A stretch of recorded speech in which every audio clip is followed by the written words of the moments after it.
श्री कृष्ण चंद्र से मिलने के लिए तथा भविष्य का कार्यक्रम निश्चित करने के लिए अर्जुन द्वारिकापुरी गए थे।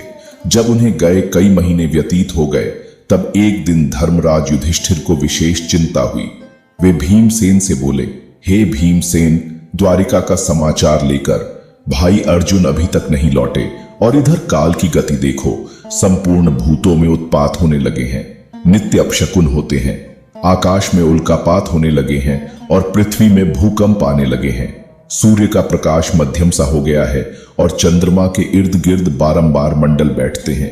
आकाश के नक्षत्र एवं तारे परस्पर टकराकर गिर रहे हैं। पृथ्वी पर बारंबार बिजली गिरती है। बड़े बड़े बवंडर उठकर अंधकारमय भयंकर आंधी उत्पन्न करते हैं। सियारिन सूर्योदय के सम्मुख मुंह करके चिल्ला रही है। कुत्ते बिलाव बारंबार रोते हैं। गधे, उल्लू, कौवे और कबूतर रात को कठोर शब्द करते हैं। गौएं निरंतर आंसू बहाती हैं। घृत में अग्नि प्रज्वलित करने की शक्ति नहीं रह गई है। सर्वत्र श्रीहीनता प्रतीत होती है।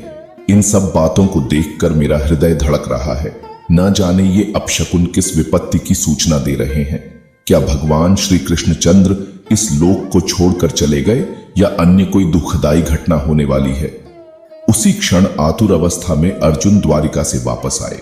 उनके नेत्रों से अश्रु बह रहे थे। शरीर कांतिहीन था और गर्दन झुकी हुई थी।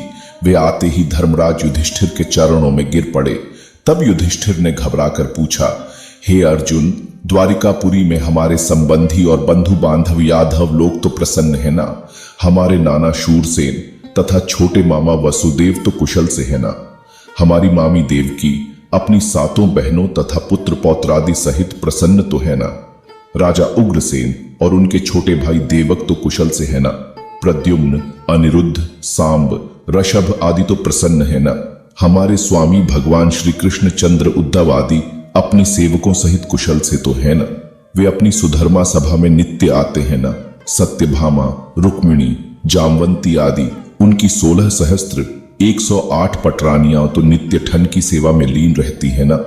हे भाई अर्जुन, तुम्हारी कांति क्षीण क्यों हो रही है और तुम श्रीहीन क्यों हो रहे हो? धर्मराज युधिष्ठिर के प्रश्नों के बौछार से अर्जुन और भी व्याकुल एवं शोकाकुल हो गए। उनका रंग फीका पड़ गया। नेत्रों से अविरल अश्रुधारा बहने लगी। हिचकियां बंध गई। रूंधे कंठ से उन्होंने कहा, हे भ्राता, हमारे प्रियतम भगवान श्री कृष्णचंद्र ने हमें ठग लिया। वे हमें त्याग कर इस लोक से चले गए। जिनकी कृपा से मेरे परम पराक्रम के सामने देवता भी सिर नहीं उठाते थे, मेरे उस परम पराक्रम को भी वे अपने साथ ले गए। प्राणहीन मुर्दे जैसी गति हो गई मेरी। मैं द्वारिका से भगवान श्री कृष्णचंद्र की पत्नियों को हस्तिनापुर ला रहा था, किंतु मार्ग में थोड़े से भीलों ने मुझे एक निर्बल की भांति परास्त कर दिया। मैं उन अबलाओं की रक्षा नहीं कर सका। मेरी वे ही भुजाएं हैं, वही रथ है, वही घोड़े हैं, वही गांडीव धनुष है और वही बाण हैं जिनसे मैंने बड़े बड़े महारथियों के सिर बात की बात में उड़ा दिए थे। जिस अर्जुन ने कभी अपने जीवन में शत्रुओं से मुंह की नहीं खाई थी, वही अर्जुन आज कायरों की भांति भीलों से पराजित हो गया। उनकी संपूर्ण पत्नियों तथा धन आदि को भील लोग लूट ले गए और मैं निहत्थे की भांति खड़ा देखता रह गया। उन भगवान श्री कृष्णचंद्र के बिना मेरी संपूर्ण शक्ति क्षीण हो गई है।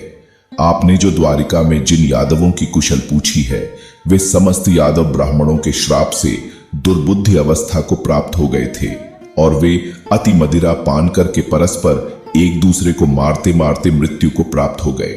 यह सब उन्हीं भगवान श्री कृष्णचंद्र की लीला है। अर्जुन के मुख से भगवान श्री कृष्णचंद्र के स्वधाम गमन और संपूर्ण यदुवंशियों के नाश का समाचार सुनकर धर्मराज युधिष्ठिर ने तुरंत अपना कर्तव्य निश्चित कर लिया और अर्जुन से बोले, हे अर्जुन, भगवान श्री कृष्णचंद्र ने अपने इस लौकिक शरीर से इस पृथ्वी का भार उतार कर उसे इस प्रकार त्याग दिया, जिस प्रकार कोई कांटे से कांटा निकालने के पश्चात उन कोनों कांटों को त्याग देता है। अब घोर कलयुग भी आने वाला है, अतः अब शीघ्र ही हम लोगों को स्वर्गारोहण करना चाहिए।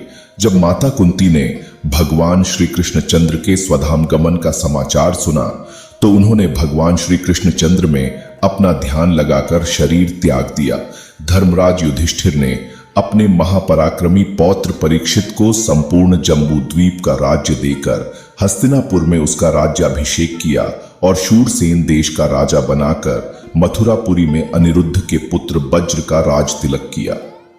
तत्पश्चात परम ज्ञानी युधिष्ठिर ने प्रजापति यज्ञ किया और भगवान श्री कृष्णचंद्र में लीन होकर संन्यास ले लिया। उन्होंने मान, अपमान, अहंकार तथा मोह को त्याग दिया और मन तथा वाणी को वश में कर लिया। संपूर्ण विश्व उन्हें ब्रह्म रूप दृष्टिगोचर होने लगा। उन्होंने अपने केश खोल दिए, राजसी वस्त्राभूषण त्याग कर चीर वस्त्र धारण करके और अन्न जल का परित्याग करके मौन व्रत धारण कर लिया। इतना करने के बाद बिना किसी की ओर दृष्टि किए घर से बाहर उत्तर दिशा की ओर चल दिए। राजा संसार की अनित्यता का विचार करके द्रौपदी तथा भाइयों को साथ ले हिमालय की तरफ महाप्रस्थान के पथ पर अग्रसर हुए। उस महापथ में क्रमशः द्रौपदी, सहदेव, नकुल, अर्जुन और भीमसेन एक एक करके गिर पड़े। इससे राजा शोकमग्न हो गए। तदनंतर वे इंद्र के द्वारा लाए हुए रथ पर आरूढ़ हो दिव्य रूपधारी भाइयों सहित स्वर्ग को चले गए। वहां उन्होंने दुर्योधन आदि सभी धृतराष्ट्र पुत्रों को देखा। तदनंतर उन पर कृपा करने के लिए अपने धाम से पधारे हुए भगवान वासुदेव का भी दर्शन किया। इससे उन्हें बड़ी प्रसन्नता हुई।